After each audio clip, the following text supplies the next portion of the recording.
annahu ra'a Khadiran alaihi salam. Beliau bertemu, bukan lagi mimpi. Matanya, kesadarannya masih biasa, tapi dia sudah masuk ke alam mimpi. Inilah kekuatan dahsyat para nabi dan ulama. Sedang sadar, mereka mampu masuk ke dalam dirinya yang terdalam, alam mimpi. Inilah wali-wali Allah. Allah izinkan dalam keadaan sadar masuk ke alam bawah sadar. Ternyata oleh ahli-ahli psikologi, ahli-ahli gelombang otak di akhir zaman, mereka membenarkan itu. Orang-orang di barat percaya itu. Masa orang Islam yang akunya ahli fikih, bermazhab Syafi'i, akidahnya Asy'ari, bertarekat Sufi, tidak percaya itu terjadi. Bahwa ada orang dalam sadarnya, dia masuk ke dalam alam dirinya yang tenang. Jadi mimpi itu, Bapak Ibu, alam mimpi itu alam ketika gelombang otak kita menjadi tenang. Ada gelombang theta, beta, apa macam-macam, itulah istilah orang. Kalau saya sebutnya sederhana saja. Alam Baitullah dalam qalb, alam rumah Allah di dalam qalb. Karena qalbul mu'min Baitullah. Qalbunya orang beriman itu baitnya Allah.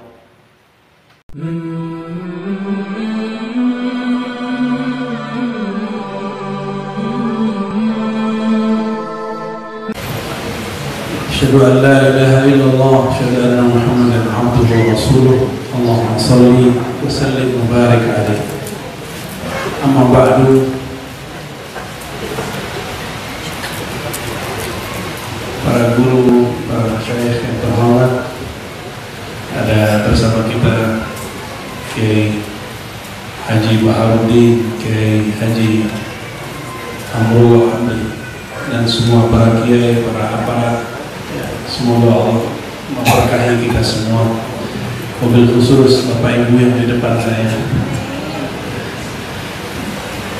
Saya belum pantas sebut gelar al-alim, apalagi alamah.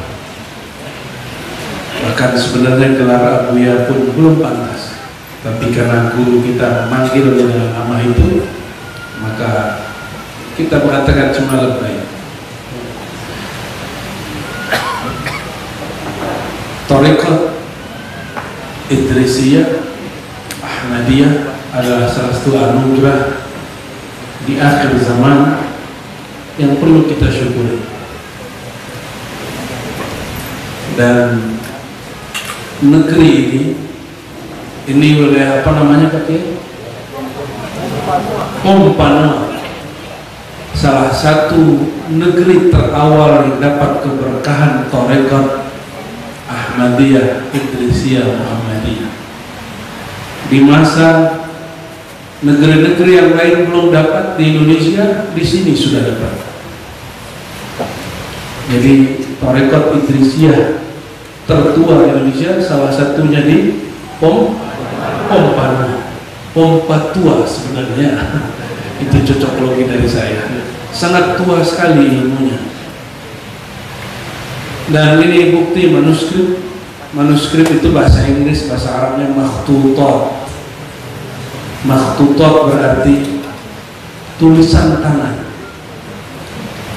yang diperoleh oleh Syekh Abdul Majid ketika beliau belajar di tempat kelahiran baginda Nabi Muhammad SAW.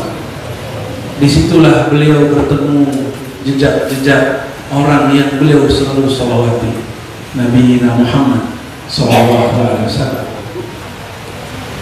Saat itu di Mekah ada satu tempat di depan Masjidil Haram yang sekarang menjadi kantor dan istana, yaitu Jabal Abi Qubais, tempat dulu Sayyidina Adam pernah tinggal di sana.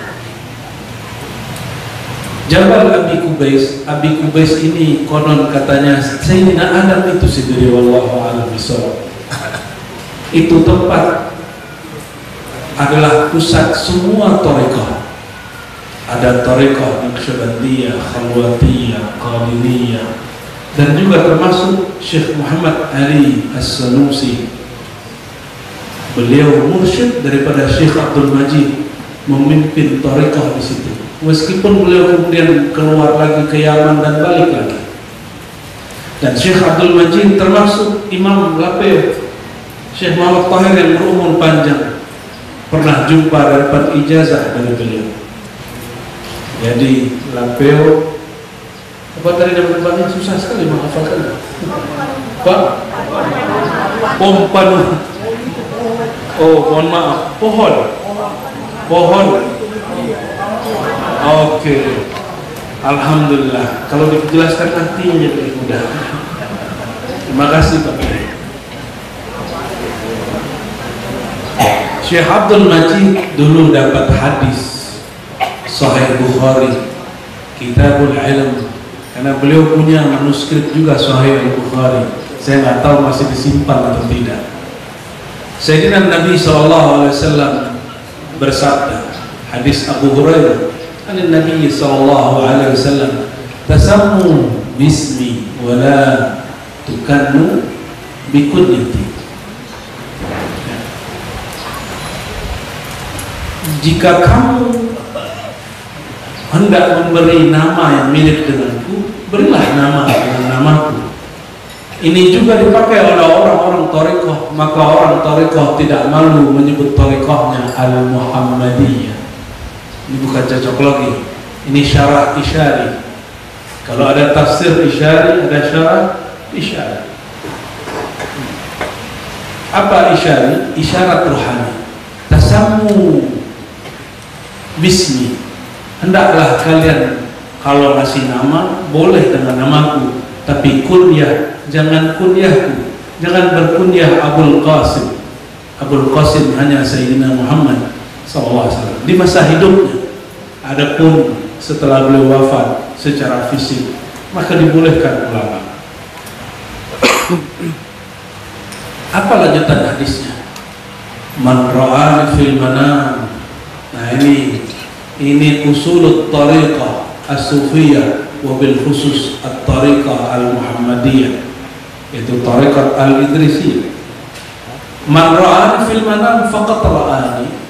Siapa yang melihat aku di dalam mimpinya, di alam bawah sadarnya, dia betul-betul melihat aku.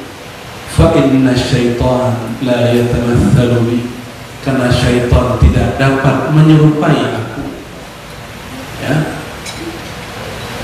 Tapi di ujung ada tambahan, ya. La yatamathalu bi, la yatamathalu surati, wa man kadzaba alayya muta'ammidan falyatabawwa maq'adahu minan nar. Siapa yang berbohong dengan mimpinya, dia tidak jumpa Rasulullah, dia kasih tahu itu Rasulullah, dia belum yakin itu Rasulullah, dia berhalusinasi, berkhayal bahwa itu Rasulullah, falyatabawwa maq'adahu minan nar, siap-siap tempat dia neraka. Maka sekelas imam kita Syekh Abdul Aziz At-Tabbagh, muridnya Ibrahim At-Tazi, lalu muridnya Sidi Ahmad bin Idris Al-Idrisi, lalu dilanjutkan Syekh Abdul Majid, Syekh Muhammad Tahir, tempat lain, dan masyayikh dimanapun mereka. Sekelas mereka mengerti hadis ini dan paling faham bahwa berbohong mimpi ketemu Rasulullah adalah dosa besar. Jadi kalau ulama mengatakan aku mimpi ketemu Rasulullah, itu tidak main-main. Kalau orang tidak percaya, itu urusan dia. Ada orang yang percaya mimpi itu hanya untuk orang tua, anak muda tidak mimpi. Mana dalilnya? Adakah dalil mimpi ketemu Rasulullah SAW hanya untuk orang tua? Betapa banyak yang sudah tua tidak mimpi Rasulullah SAW. Mimpi ketemu Rasulullah, melihat Rasulullah di alam bawah sadar, alam mimpi, alam gelombang otak yang sedang tenang, itu tidak khusus bagi orang tua, itu khusus bagi orang yang cinta. Kita kalau sudah cinta baginda, pasti melihatnya suatu masa. Dan Sidi Ahmad bin Idris Al-Idrisi di dalam kitabnya dan kitab-kitab muridnya disebutkan, annahu ra'a Khadiran alaihi salam. Beliau bertemu bukan lagi mimpi. Matanya, kesadarannya masih biasa, tapi dia sudah masuk ke alam mimpi. Inilah kekuatan dahsyat para nabi dan ulama. Sedang sadar, mereka mampu masuk ke dalam dirinya yang terdalam, alam mimpi. Inilah wali-wali Allah. Allah izinkan dalam keadaan sadar masuk ke alam bawah sadar. Ternyata oleh ahli-ahli psikologi, ahli-ahli gelombang otak di akhir zaman, mereka membenarkan itu. Orang-orang di barat percaya itu. Masa orang Islam yang akunya ahli fikih, bermazhab Syafi'i, akidahnya Asy'ari, bertarekat Sufi, tidak percaya itu terjadi. Bahwa ada orang dalam sadarnya, dia masuk ke dalam alam dirinya yang tenang. Jadi mimpi itu, Bapak Ibu, alam mimpi itu alam ketika gelombang otak kita menjadi tenang. Ada gelombang theta, beta, apa macam-macam, itulah istilah orang. Kalau saya sebutnya sederhana saja. Alam Baitullah dalam qalb. Alam rumah Allah di dalam qalb. Karena qalbul mu'min Baitullah. Qalbunya orang beriman itu baitnya Allah. Di siapa dalam baitnya Allah? Itulah sir Sayyidina Muhammad SAW. Maka kalau hendak jumpa beliau, carilah cara untuk masuk ke rumah Baitullah yang hakiki. Maka siapapun masuk, mau dia mimpi, mau dia sedang jaga, itu sama. Maka di hadis yang lain tidak disebut man ra'ani fil manam, hanya disebut ya, kalimatnya di belakang, man ra'ani fil manam fasayarani yaqza.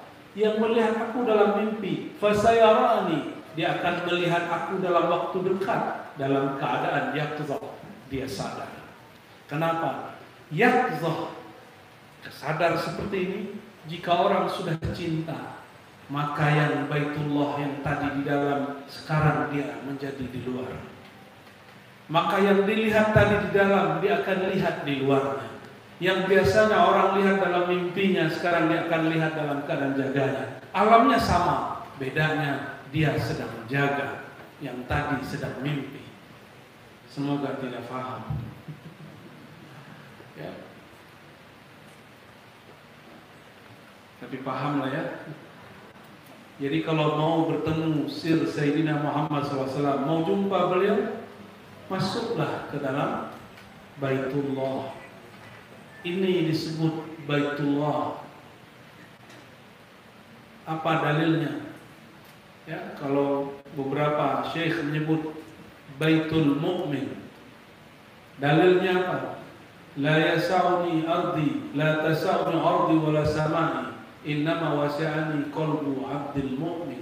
Hadis ini mungkin dhaif bagi sebagian orang, tapi hadis ini sudah naik derajat menjadi hasan secara makna, bahkan sahih fil makna. Tidaklah sanggup menampung nurku, pandanganku, ma'rifatku, anugerahku, langit ataupun bumi.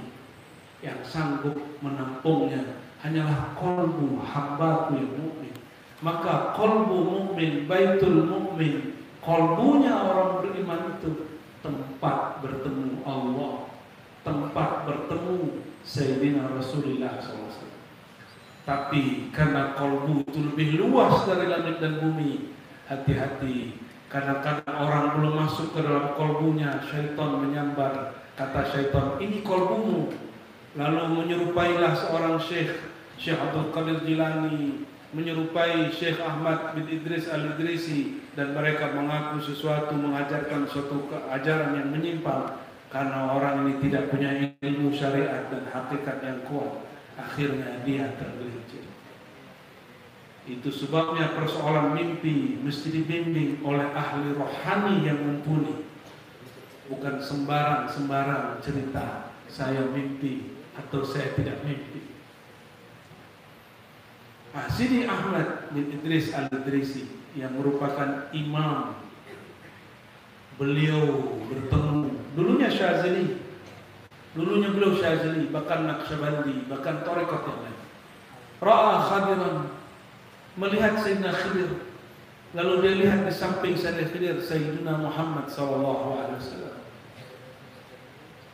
Lalu Sayyidina Khidir mengatakan, wahai Ahmad, kul, bacalah, la ilaha illallah Muhammadur Rasulullah fi kulli lamhatin wa nafasin adada ma wasi'ahu ilmullah.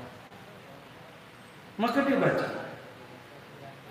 dia amalkan berwaktu-waktu, bermasa-masa, berbulan-bulan, bertahun-tahun, tidak lama.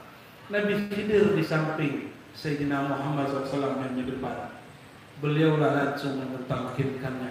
Maka berubahlah tarekat beliau yang tadi Khidiriyah menjadi Muhammadiyah. Maka beliau mengamalkan nama ini, tasammu bismi. Kamu kalau hendak kasih nama, boleh dengan namaku. Siapa nama beliau? Muhammad. Maka disebut Al-Muhammadi. Kenapa? Karena rohaninya beliau langsung mengambil dari sini Sayyidina Muhammad sallallahu alaihi wasallam. Mungkinkah? Bukankah Rasulullah SAW sudah mati? Kata kawan, ya? Bagi saya menyebut Rasulullah mati itu kurang elok. Hanya Allah yang boleh sebut. Itu pun pengandaian dan itu pun teguran. Afa in mata, seandainya Muhammad itu mati, atau teguran untuk kita, tapi Rasulullah yang dibawa, innaka mayyitun, innaka mayyitun wa innahum mayyitun. Kamu itu lah sang mati, tapi tidak ada nama Rasulullah al-mayyit. Nah, itu hanya teguran Allah untuk kita melalui Sayyidina Muhammad sallallahu alaihi wasallam. Betul tubuh beliau sudah ditanam di tanah suci Madinah, tapi rohani beliau tidak pernah ditanam. Rohaninya sampai hari ini masih ada, dan setiap ada yang menyapanya, beliau hadir di hadapannya. Cuma yang hadir itu tidak merasakan kehadiran beliau, karena kita terhijab oleh pandangan kasat mata, oleh akal yang masa sih, masa iya. Bahkan kolbu pun terhijab oleh nur nama. Dia tidak melihat yang punya nama. Maka yang bertemu itu siapa? Ruh baginda ketemu ruh Sidi Ahmad. Apakah itu mungkin? Mungkin. Itu terjadi. Dan saya mau tanya, tapi ini jangan kaget. Apakah itu khusus untuk Sidi Ahmad? Apakah mimpi ketemu Rasulullah atau bertemu jaga Rasulullah khusus untuk Sidi Ahmad? Adakah dalil yang mengatakan bahwa ini khusus untuk imam Sidi Ahmad Tijani, Sidi Ahmad Idrisi? Apakah khusus untuk beliau? Tidak. Sampai kiamat itu akan berulang terjadi, bahkan lebih banyak. Karena Nabi mengatakan tidak tersisa di akhir zaman kabar-kabar gembira dari Allah, dari langit, kecuali ar-ru'ya as-salihah, mimpi bertemu Rasulullah SAW, bahkan dalam keadaan jaga. Jadi hatta al-yawm, sampai hari ini, detik ini, masih ada orang yang merasakan bertemu beliau. Namun karena ini bab rasa, ini bukan bab akidah, ini bukan bab fikih, ini bukan bab ilmu kalam. Jika ahli fikih tidak percaya, itulah makom dia. Jika ahli kalam tidak percaya, itulah pemahaman dia. Yang sangat sedih jika ada mursyid atau orang tarekat tidak percaya, mungkin dia sedang membeberkan makomnya, bahwa dia tidak pernah jumpa baginda. Jangankan jaga mimpi pun belum. Tapi alangkah eloknya jika belum bermakom, tasdik percaya dengan makom. Karena Imam Ibnu Al-Junaid Al-Baghdadi mengatakan, tasdik ulumina wilayatun sughra. Jika kau belum sampai, engkau belum faham, karena yang berkalam kekasih-kekasih Allah, ulama-ulama ahlullah, maka percaya, terima tasdik, karena itu wilayatun sughra, wali kecil. Mau jadi wali Allah Bapak Ibu? Mudah.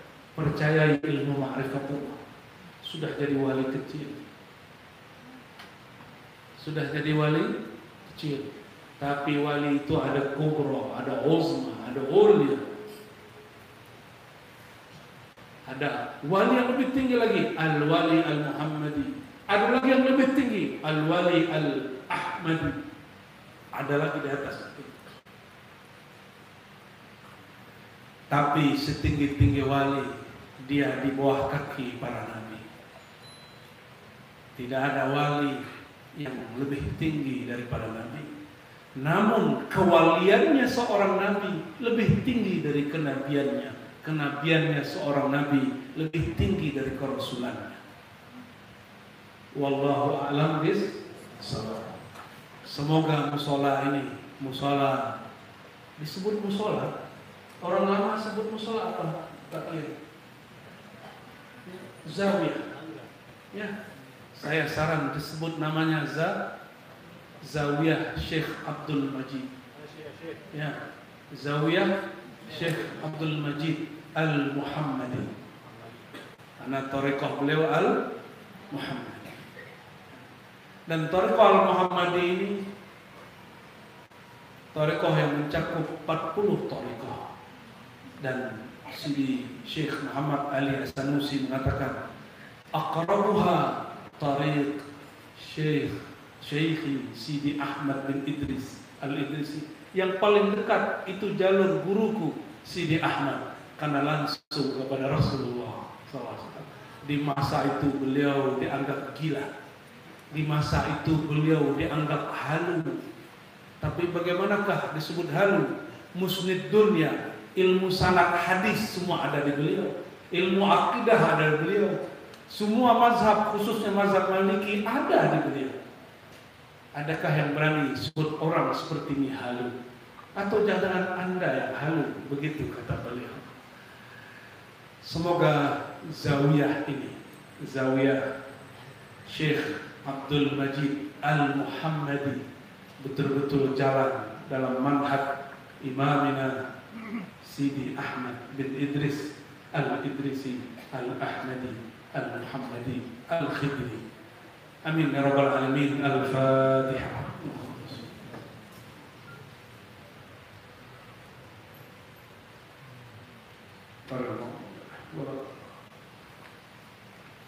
Barangkali itu bagian yakfi. Ya, karena jalan kami masih ada. Semoga semua yang hadir diberkahi dalam nama Sayyidina Muhammad sallallahu alaihi wasallam. Mohon maaf para kiai, para hadirin hadirat semua, mungkin tidak semua dapat bermusafahah dari qalbu. Assalamualaikum warahmatullahi wabarakatuh.